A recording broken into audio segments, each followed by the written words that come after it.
Hey guys! It's me, PawPawsFan8UTTP. And today, we're saluting on Charlie and the Chocolate Factory. Before I start this salute, to anyone who hates this story, I respect your opinion. Anyways, enjoy! Charlie and the Chocolate Factory? This story is great!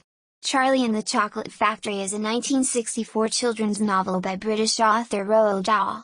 The story features the adventures of young Charlie Bucket inside the chocolate factory of eccentric chocolatier Willy Wonka. Charlie and the Chocolate Factory was first published in the United States by Alfred A. Knopf Incorporated in 1964 and in the United Kingdom by George Allen and Unwin 11 months later.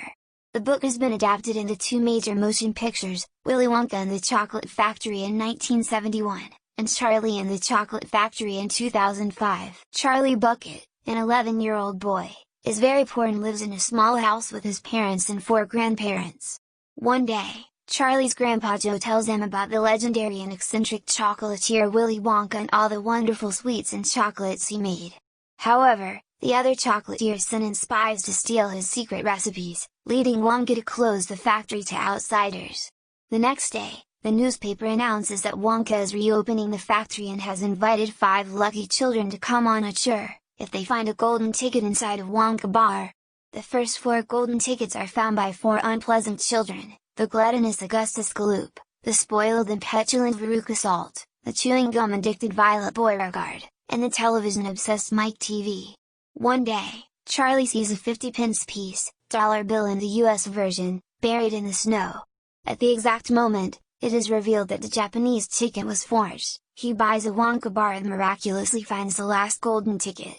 The ticket says he can bring 1 or 2 family members with him, and Charlie's parents decide to allow Grandpa Joe to go with him. On the day of the tour, Wonka takes the 5 children and their parents inside the factory, which is the wonderland of confectionery creations that defy logic. They also meet the Oompa Loompas, a race of small people who help him operate the factory. During the tour, the 4 bad children give in to their individual vices and are ejected from the tour in darkly comical ways.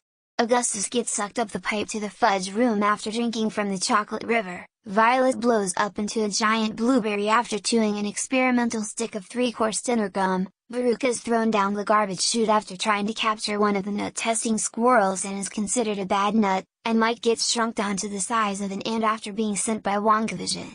The Oompa Loompas sing about their specific behavior each time disaster strikes the child, with only Charlie remaining in the end. Wonka congratulates him for winning the factory. Wonka explains that the whole tour was designed to help him secure a good person to serve as an heir to his business, and Charlie was the only child whose inherent goodness allowed him to pass the test. They ride the great glass elevator to Charlie's house. The other 4 children each go home with a lifetime supply of chocolate, as well as permanent disfigurements from their misbehavior. Wonka then invites Charlie's family to come and live with him in the factory. Do you know who likes this story? Caillou 336, Caillou 909? Lucy the Rise of Crimson Fanatic, and Agent Fantindo and Silly Synonyms 336 Anti-Dark Special Agent ISO 909 Master. They told me to put this story on the like spot. And do you know who hates this story? Lord Claw. He hates Willy Wonka because he is annoying. What? He got grounded if he hates this story. So Charlie and the Chocolate Factory rocks, and so does Willy Wonka and the Chocolate Factory. If you hate this movie, I respect your opinion. Lord Claw sucks. If you like my character, I respect your opinion. End of salute.